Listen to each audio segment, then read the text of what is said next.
बहुत समय पहले की बात है। एक राजा को उपहार में किसी ने बाज के 2 बच्चे भेंट किए। वे बड़ी ही अच्छी नस्ल के थे और राजा ने कभी इससे पहले इतने शानदार बाज नहीं देखे थे। राजा ने उनकी देखभाल के लिए एक अनुभवी आदमी को नियुक्त कर दिया। जब कुछ महीने बीत गए तो राजा ने बाजों को देखने का मन बनाया और उस जगह पहुंच गए जहां उन्हें पाला जा रहा था। राजा ने देखा कि दोनों बाज काफी बड़े हो चुके थे और अब पहले से भी शानदार लग रहे थे। राजा ने बाजों की देखभाल कर रहे आदमी से कहा, मैं इनकी उड़ान देखना चाहता हूँ, तुम इन्हें उड़ने का इशारा करो। आदमी ने ऐसा ही किया। इशारा मिलते ही दोनों बाज उड़ान भरने लगे, पर जहाँ एक बाज आसमान की ऊंचाइयों को छू रहा था, वहीं दूसरा कुछ ऊपर जाकर उसी डाल पर आकर बैठ गया जिससे वो उड़ा था। ये देख राजा को कुछ अजीब लगा। क्या बात है, जहाँ एक बाज इतनी अच्छी उड़ान भर रहा है, वहीं ये दूसरा बाज उड़ना ही नहीं चाह रहा। राजा ने सवाल किया, जी हुजूर, इस बाज के साथ शुरू से यही समस्या है, वो इस डाल को छोड़ता ही नहीं।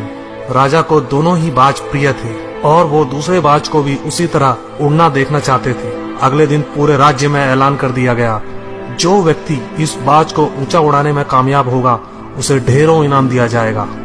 फिर क्या था, एक से एक विद्वान आए और बाज को उड़ाने का प्रयास करने लगे, पर हफ्तों बीत जाने के बाद भी बाज का वही हाल था।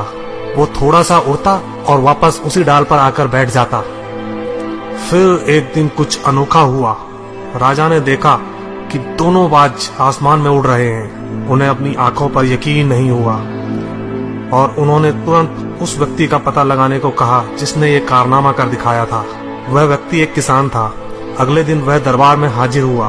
उसे इनाम में स्वर्ण मुद्राएं भेंट करने के बाद राजा ने कहा, मैं तुमसे प्रसन्न हूँ, बस तुम इतना बताओ कि जो काम बड़े बड़े विद्वान नहीं कर पाए वो तुमने कैसे कर दिखाया।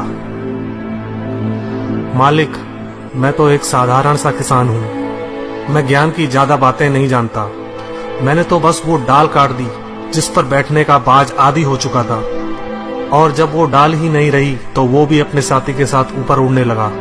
दोस्तों, हम सभी ऊंचा उड़ने के लिए ही बने हैं, लेकिन कई बार हम जो कर रहे होते हैं उसके इतने आदी हो जाते हैं कि अपनी उड़ान भरने की, कुछ बड़ा करने की काबिलियत को भूल जाते हैं। यदि आप भी सालों से किसी ऐसे काम में लगे हैं जो आपके सही पोटेंशियल के मुताबिक नहीं है, तो एक बार जरूर सोचिए कि कहीं आपको भी उस डाल को काटने की जरूरत तो नहीं जिस पर आप बैठे हैं।